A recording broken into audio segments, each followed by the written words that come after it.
အားလုံးပဲမင်္ဂလာပါအားလုံးကိုဖျက်ရှိတိုက်ကောင်းချီးပေးပါစေနော်ကျွန်တော်ဒီနေ့ကိုအားရတဲ့ဟာဆက်စပ်ပန်းပတ်ဖတ်ပြမှာဖြစ်ပါတယ်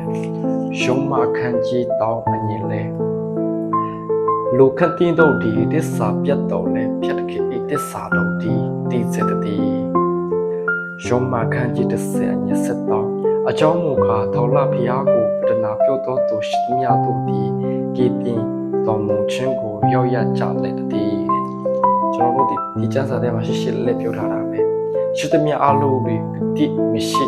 ကတိသစ္စာတော်မရှိတော့လေကျွန်တော်တို့ကိုယ်ခွေတဲ့ဖျားတခင်ဒီသစ္စာတော်ကပြီးစေတည်းတော့အပတ်ကြတော့အချောင်းမူကထောင်လဖျားကိုပဒနာပြုတ်တဲ့သူလူချေတဲ့သူကိုယ်ခွေတဲ့သူတွေကေတီတော်မူခြင်းကိုကျွန်တော်တို့ရောက်ကြတယ်အကြောင်းရှင်းလေးပဲပြောထားတယ်ဒီရုံးမခန်းကြီး30ညဆက်တော့မှာဆိုပဒနာပြောတဲ့သူဒီကေတီတော်မူချရောက်ကြတယ်ရှင်းလေးပဲဖိုင်ရောက်တော့မှကျွန်တော်တို့သိတဲ့ဟာဖြစ်ပါတယ်ကျွန်တော်ကိုအားရတဲ့ဟာပြောပြတာဖြစ်ပါတယ်အားလုံးပြည့်စုံတဲ့တရားကိုကြည့်ပေးပါစေ